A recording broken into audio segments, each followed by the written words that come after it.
The Terrifying Lies Podcast, with music and stories by Craig Nybo.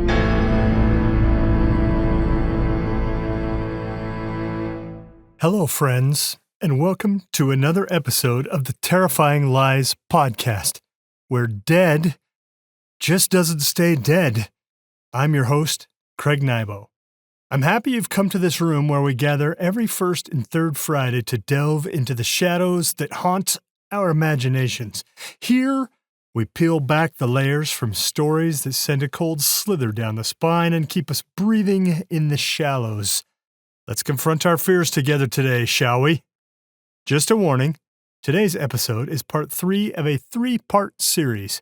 If you haven't heard parts 1 and 2, I encourage you to go back and tune in. Otherwise, you might find yourself a bit discombobulated. Let's dive into today's story. The conclusion of Evil Exhumed. Again, you will find that this story is written in first person. That's because it's part of a set of stories that I wrote a while ago that I call Hypno Nightmares. For you to listen to the entire nightmare, you would listen to an induction to bring you into a trance-like state, then a suggestion or a story written in first person to put you right in the middle of the action, and then finally an awakening to bring you back out of your trance and into regular life. With no more delay, I give you Evil Exhumed, Part 3 of 3, written and performed by me, Craig Nybo.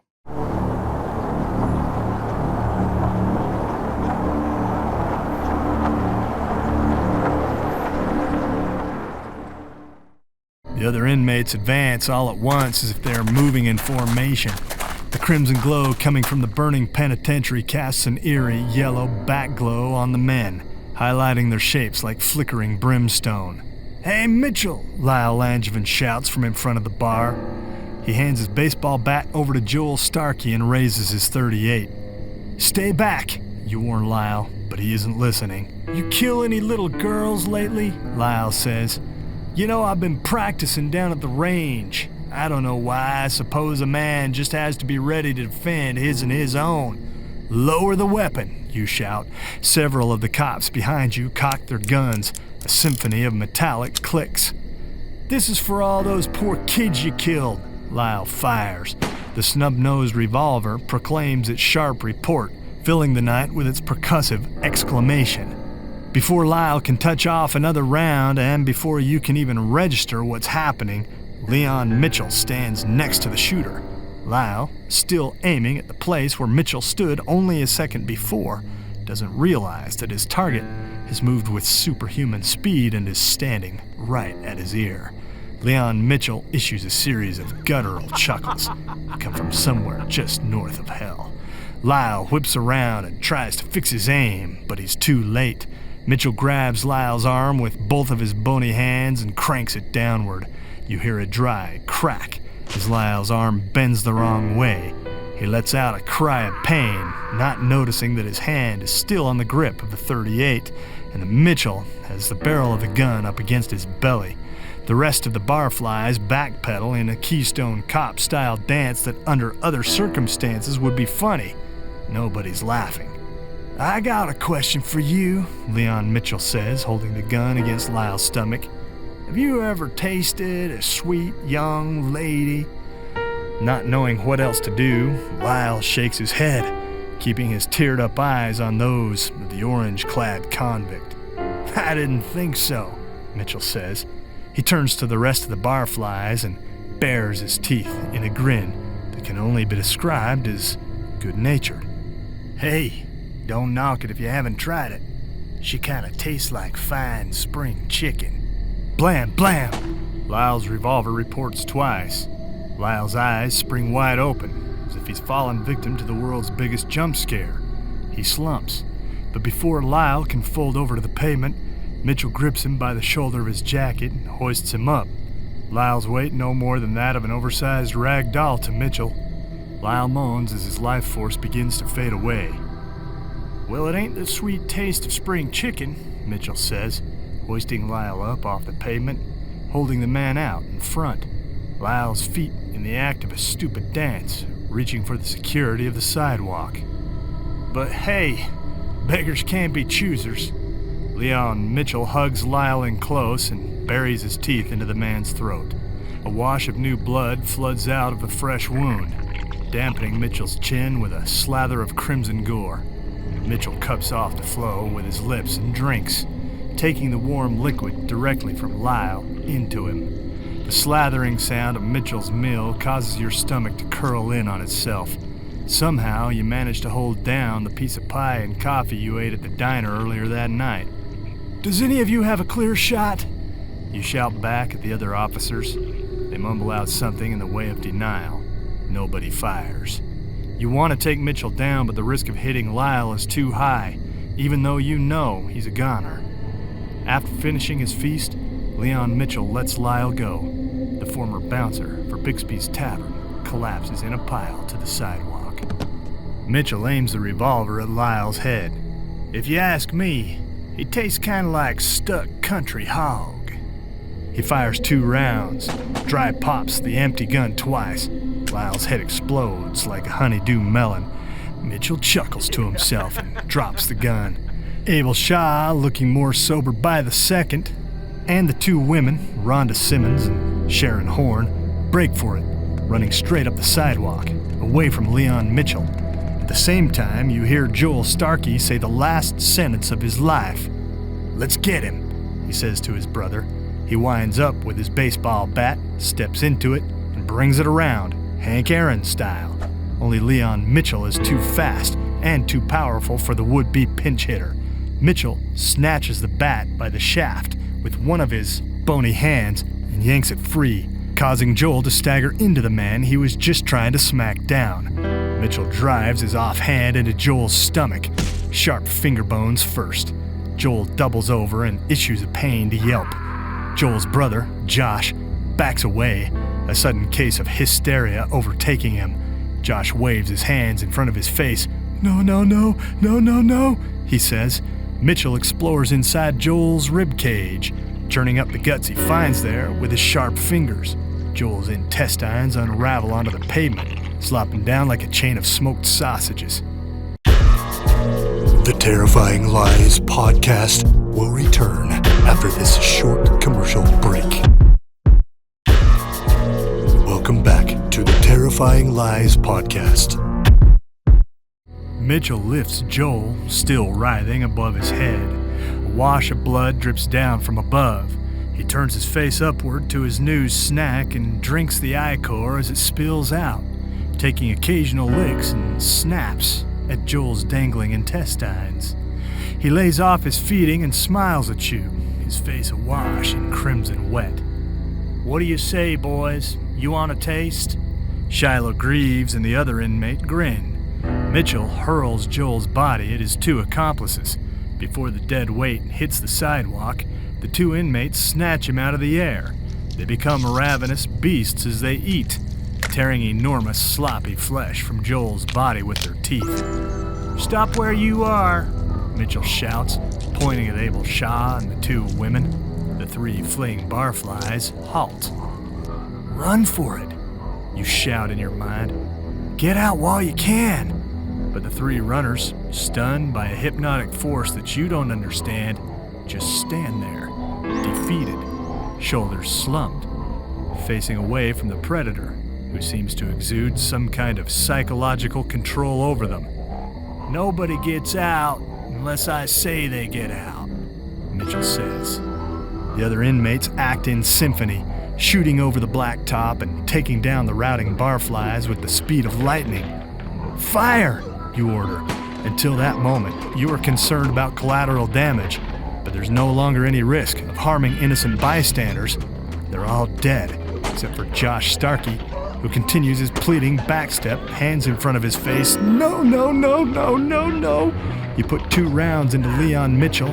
A pair of backward jerking steps and a new Jackson Pollock painting of blood on the wall behind him indicate that you're making headway. From the corner of your eye, you see that the other officers have picked their targets. Other members of Mitchell's party dance under the hail of incoming bullets. You unload the magazine of your first shotgun and draw your service pistol. You aim and fire. Leon Mitchell dances in the lead rain. A couple of rounds fly wide and whine away, ricocheting off the front of Bixby's tavern. You hear Josh Starkey shriek, hit by a ricocheting piece of lead. He stops cold and puts a hand on his side where the bullet enters in. You pick up the other shotgun from the driver's seat of your cruiser and move out of cover. You walk across the road toward Leon Mitchell.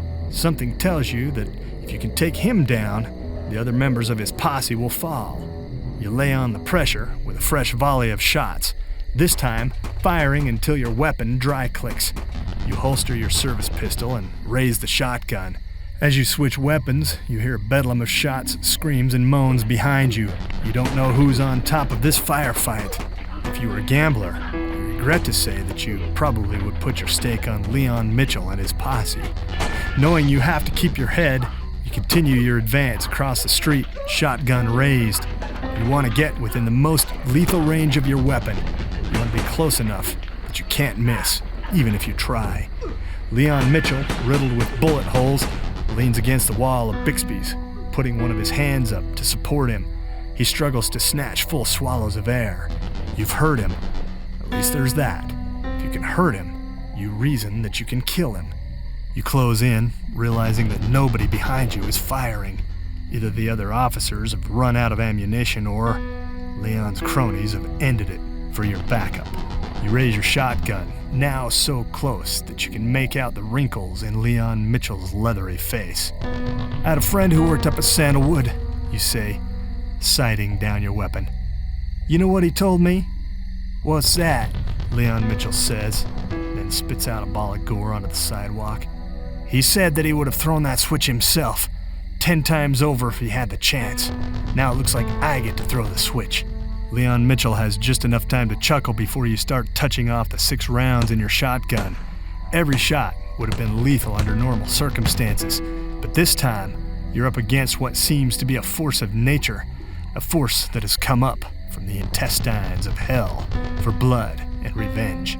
Leon Mitchell goes down in the maelstrom of buckshot, falling hard on the pavement, spread eagle on his back.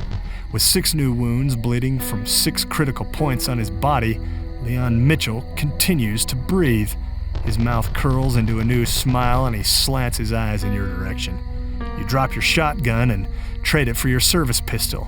You eject the empty magazine and slam a fresh load from your belt home. Before you can raise your weapon, something grabs you from behind and wrests the pistol from your hand. You look around to see 2 of Leon Mitchell's orange jumpsuit-clad posse holding you fast. You try to struggle, but their strength outbalances yours by inhuman measures, even under the influence of the adrenaline that flows through your veins. Leon Mitchell works his way to his haunches, issuing a slight moan as he repositions his body.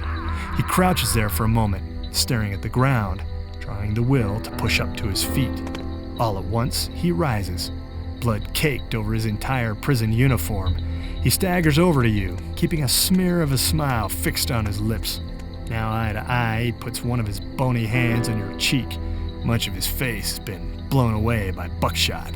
But even as he stands there, right in front of you, you can see his flesh knitting. You know that you haven't done any real damage. In a matter of hours, or days, Leon Mitchell will be as good as new.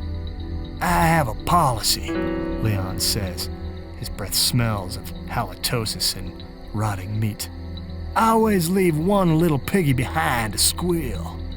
You blink. Is he actually gonna let you go? I want you to get into your little cherry bomb over there. Mitchell flicks his eyes toward your police cruiser, still running, its top light still rotating on the roof. And I want you to drive out of here. I have a message. I want you to tell everyone out there that Leon Mitchell has returned and that Brightland is mine. Should anybody venture within the border of this little town, I'll cut them down. Am I understood? You nod, unable to fathom why the escaped convict would let you go. Just like that, he releases you. You back away from him, unable to keep your hands from shaking. Mitchell looks around at his posse, many of them featuring the same type of bullet holes that adorn Mitchell's prison oranges. Come on, boys. We got work to do.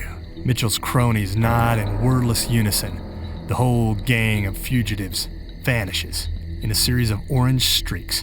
amping up to the superhuman speed you witnessed earlier. You check your surroundings. You alone stand, the sole survivor of the whole affair. You decide to heed Leon Mitchell's words. You know that you've been sworn to protect and serve the good people of Brightland, but you also know that you can't do it alone. You get into your cruiser, shift into gear, and make a U-turn. With the population of your small community nested in their beds, you drive out of town. You aren't sure who to call first. The FBI? The National Guard? The Army? You decide to start with Margot Kleiner at dispatch. You raise your radio handset to your lips. Dispatch, we have a 4532 which has escalated into a 1071. Request backup. I repeat, request immediate backup.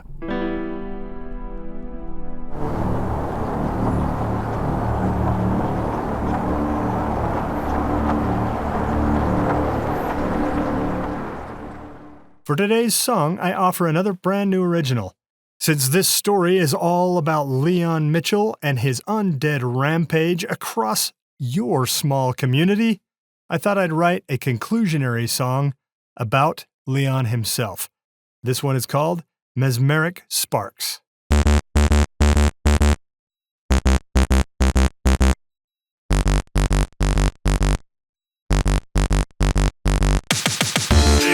Spark in his hand, and they thought that the dead would stay dead. They flipped the switch in the night to bring an end to his reign of fright.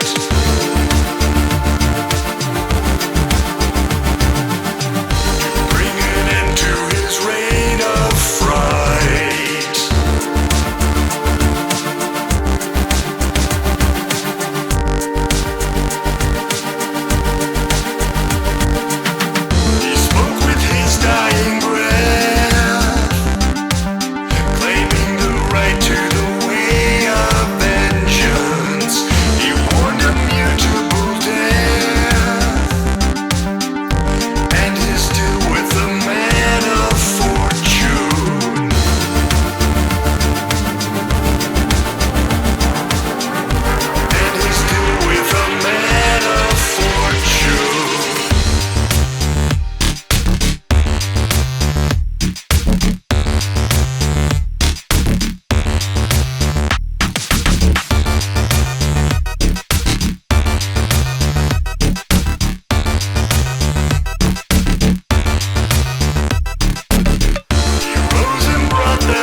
Here we are at the end of another journey into the depths of the unknown.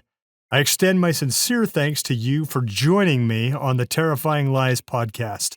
It's your curiosity, your thirst for the mysterious, and your shared love for the enigmatic that make this community of disciples of the dark so special. Remember, you now belong to a congregation of those unafraid to explore the macabre. We're bound by our shared fascination with the chilling and the arcane, and it is my absolute pleasure to be your guide through each departure. Until next time, I bid you sweet dreams, or should I say, sweet nightmares. This has been the Terrifying Lies podcast. Please, come again. You're welcome here.